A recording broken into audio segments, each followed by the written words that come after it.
स्वागत है आपका अंगिका न्यूज टीवी में। पुलवामा आतंकी हमले में शहीद जवानों को श्रद्धांजलि देने का सिलसिला लगातार जारी है। भागलपुर में कई जगहों पर शहीद जवानों को श्रद्धांजलि दी गई। साथ ही इस घटना के विरोध में जगह जगह मार्च भी निकाला गया। भागलपुर जेडीयू कार्यालय में शहीद जवान रतन कुमार ठाकुर के बलिदान को लेकर श्रद्धांजलि कार्यक्रम का आयोजन किया गया, जिसमें जेडीयू जिलाध्यक्ष विभूति गोस्वामी समेत पार्टी के कार्यकर्ताओं ने रतन कुमार ठाकुर की तस्वीर पर पुष्प अर्पण किया और 2 मिनट का मौन रखकर उन्हें श्रद्धांजलि दी। भागलपुर में जयप्रकाश उद्यान सह सैंडिस कंपाउंड विकास समिति, पटेल स्मारक समिति, इंडियन डेंटल एसोसिएशन और इंडियन मेडिकल एसोसिएशन ने एक साथ मशाल के साथ विरोध मार्च निकाला। वहीं इस घटना को लेकर भागलपुर में जयप्रकाश उद्यान सह सैंडिस कंपाउंड विकास समिति, पटेल स्मारक समिति, इंडियन डेंटल एसोसिएशन और इंडियन मेडिकल एसोसिएशन के संयुक्त तत्वाधान में मशाल के साथ विरोध मार्च निकाला गया। ये मार्च पूरे शहर का भ्रमण करते हुए घंटाघर चौक पर समाप्त हुआ।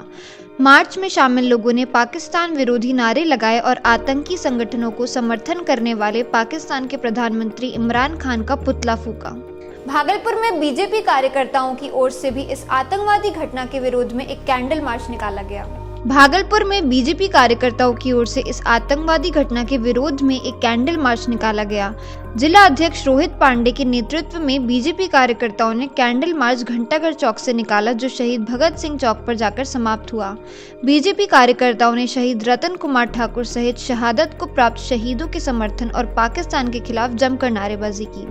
भागलपुर के सुंदरवती महिला कॉलेज में भी जम्मू कश्मीर के पुलवामा में हुए आतंकी हमले में शहीद जवानों को श्रद्धांजलि दी गई। भागलपुर के सुंदरवती महिला कॉलेज में भी जम्मू कश्मीर के पुलवामा में हुए आतंकी हमले में शहीद जवानों को श्रद्धांजलि दी गई। कॉलेज प्रिंसिपल की अध्यक्षता में हुए कार्यक्रम में कॉलेज के शिक्षक, स्टाफ और छात्राओं ने हिस्सा लिया और मोमबत्ती जलाकर शहादत को श्रद्धांजलि दी। शहीद जवानों को श्रद्धांजलि देते हुए 2 मिनट का मौन भी रखा गया। आज के बुलेटिन में बस इतना ही। कल हम फिर हाजिर होंगे अंग प्रदेश की बड़ी खबरों के साथ। धन्यवाद। अंग प्रदेश की लेटेस्ट खबरों के लिए देखते रहिए अंगिका न्यूज टीवी।